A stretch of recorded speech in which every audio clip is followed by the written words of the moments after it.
But there's a devastating news story out of Jacobin by Nick Terse, who points out the complete and utter failures of the supposed war on terror. So now, all of you may know that back in 2001, the authorization of use of military force was granted to then President George W. Bush. That was after, again, the terrorist attacks on the World Trade Center. So now this authorization was basically to use all necessary and appropriate force against the nations, organizations, or persons that planned, authorized, committed, or aided the terrorist attacks that occurred on September 11th, 2001, or harbored such organizations or persons. So now that was, again, the authorization. Unfortunately, you had most Democrats, most Republicans that were in favor of this. The country was incredibly bloodlusty, very, very interested in war. There was only one Democrat that stood up. That's Representative Barbara Lee. And so at the end of the day, she was 100% correct in opposing the authorization of use of military force. Because as a result of that, presidents from Bush on kept using that to get us into endless war. In fact, now we had 20 years, over 20 years of endless wars in at least 22 different countries. So now what was the end result of the trillions of dollars in spending, the dead, and of course the endless corporate profits for defense contractors? Did we at least stop the terrorisms? No, it turns out there's more terrorism now than there ever was before. In fact, the number of terrorist groups, this is according to the US State Department, the number of terrorist groups threatening Americans and American interests has, in their words, more than doubled. In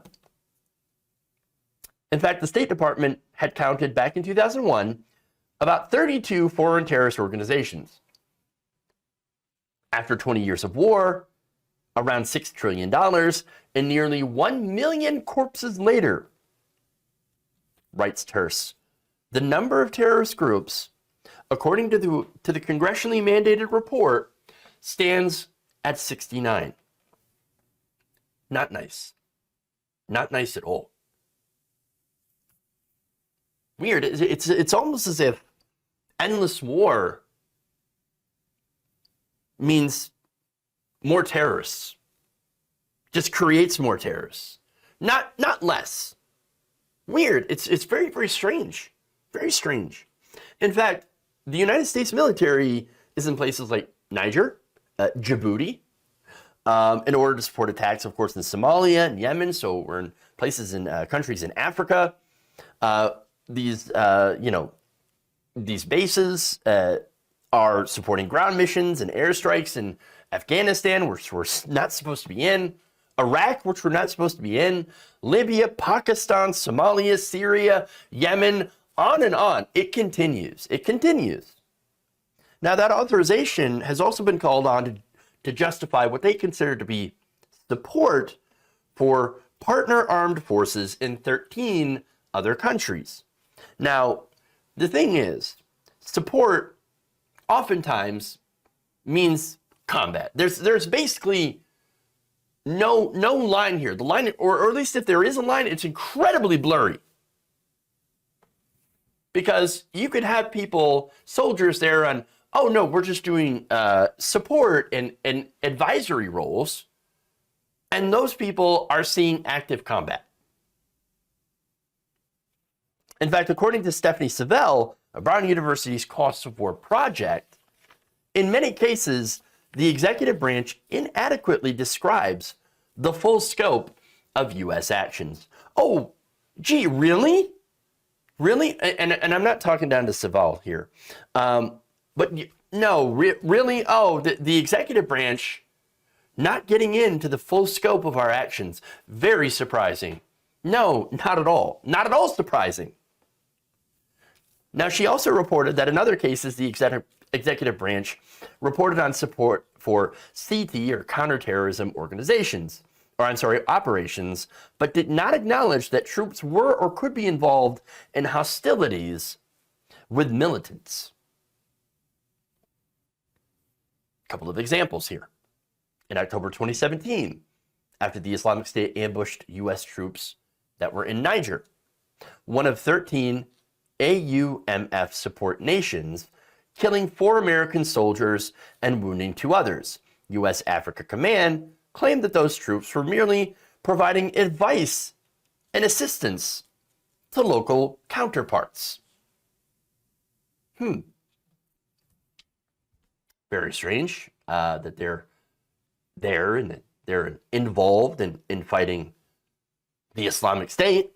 And by the way, did you hear a lot of that? Do you hear much of that being reported? I know that was during the Trump administration, and I do remember hearing a little bit about it, but not too much, and really not too much about the war on terror. Now, we have more details. It was revealed later that these troops had been working with the Nigerian force under the umbrella of something called Operation Juniper Shield, which is a wide-ranging counterterrorism effort in Northwest Africa against the Islamic State, which was run under the program name Obsidian Nomad. Obsidian Nomad program allows special operations forces to use select local troops as surrogates in counterterrorism missions, which is run either by the Joint Special Operations Command, JSOC, or by more generic Theater Special Operations Forces. Its special operators accompany local commandos into the field across the African continent in operations indistinguishable from combat. So they just go in and they recruit the local commandos, arm them, train them, work with them, and then go out and fight next to them, basically. So it is basically the United States also doing combat operations in Africa in places where not only are we not at war, but also in some cases where the authorization of use of military force hasn't even been declared in those countries. But don't worry, we're just giving support and advice. That's all we're doing. That's all we're doing. Oh, yes, but with machine guns. Because you have to have one of those, right? For advice. Oh, but there's some more. There's another effort that is going on in the country of Mali.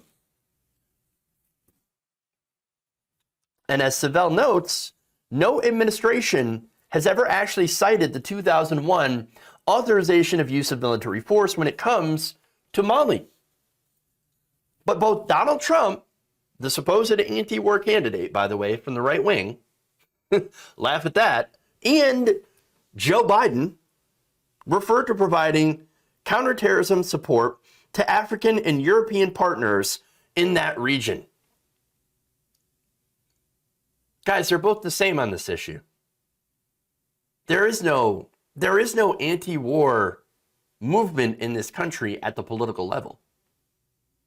Democrats and Republicans both equally feed the war machine. That's why President Joe Biden approved an increase in the military budget. That's why he's given even more to the Pentagon than the Pentagon even asked for. This is despite leaving Afghanistan, which apparently we didn't even leave. We're still there. We're still there. There's just less of us there. But so understand that again, this is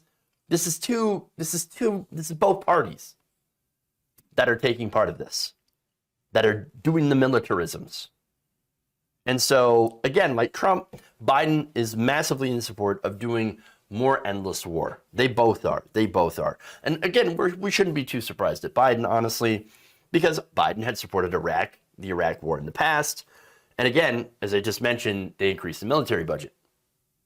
Now, in addition to doing operations in both Niger and Mali, American forces are also doing fighting in Kenya. Now, have we heard about any of this? Do we even know about do most people know about this? Does the mainstream media talk about what happened in Kenya. Or talk about the four soldiers that were killed in Niger back in 2017. Very, very few. Very, very few. And who knows what else is going on, because mainstream media does not report it, does not talk about American imperialism. Does the average person even know how many countries that we're fighting in right now? Do we even know how many wars we're in? And again, Biden continues to do this unchallenged, unabated. In fact, just last month, President Biden informed Congress that the military will continue to work with partners around the globe with a particular focus on Africa and the Middle East, and has deployed forces to conduct what they call counterterrorism operations, and to advise, assist, and accompany security forces of select foreign partners on counterterrorism operations, which, as I mentioned, has not actually reduced terrorism at all. Biden also acknowledged that troops continued detention operations at Guantanamo Bay, Cuba, and supports counterterrorism operations by the armed forces of the Philippines, who was run by, of course, Rodrigo Duterte.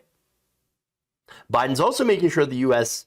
continues to ground missions in both Iraq and Syria, and has forces deployed to Yemen to conduct operations against al-Qaeda in the Arabian Peninsula and ISIS, others in Turkey to support counter-ISIS operations, around 90 troops deployed to Lebanon to enhance the government's counterterrorism capabilities, and has sent more than 2,100 troops to the Kingdom of Saudi Arabia to protect the United States forces and interests, mainly oil, in the region against hostile action by Iran and Iran-backed groups, as well as approximately 3,150 personnel to Jordan to support counter-ISIS operations, to enhance Jordan's security, and promote what they call regional stability.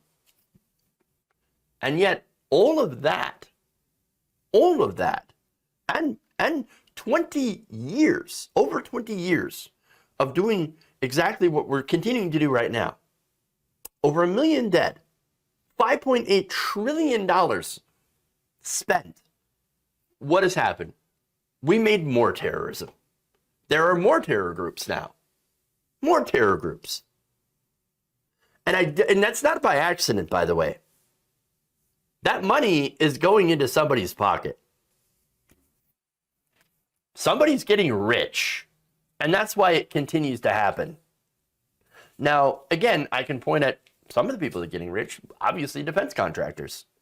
Boeing, Lockheed Martin, Northrop Grumman. You know, those defense contractors. Now, defense contractors, by the way, they hire generals when they're done serving and then put them on the board.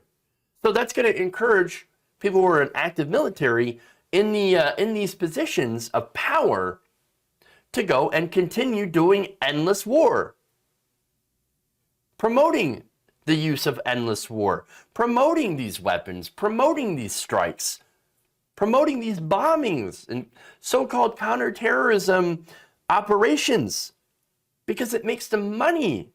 And it's continued, I guess, funding, a stream of funding for these corporate boards in these defense contractors. It's all about greed, everybody. It's greed. And by the way, politicians, Democrats or Republicans, both continue to feed the war machine without a second thought. And this is while we're arguing about, oh no, see, we can't do any spending on social programs. We can't give people health care. We can't send out free coronavirus testing kits during a pandemic, because, you know, we got to make sure that the defense contractors sell us enough bombs so that we can use in these other countries that a lot of people have never even heard of or don't even know that we're in. That's the situation. That's greed. And that's what these politicians are doing. They're ensuring that we keep handing over that money.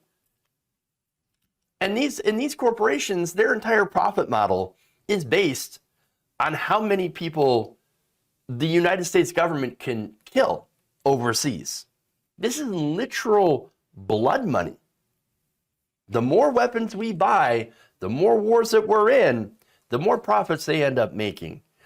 And the more terrorism, by the way, they find or create that justifies all of this in the names of safety and security. And of course, the worst thing here is, this is not a problem that one thing can solve. Obviously, there has to be a lot of fixes in order to solve this, but making the, getting rid of the authorization of use of military force and ensuring that it is no longer a blank check for war, for endless wars, I mean, that's at least one tiny step, and there's plenty more to do. But I think the first thing is knowing exactly what we're doing around the world.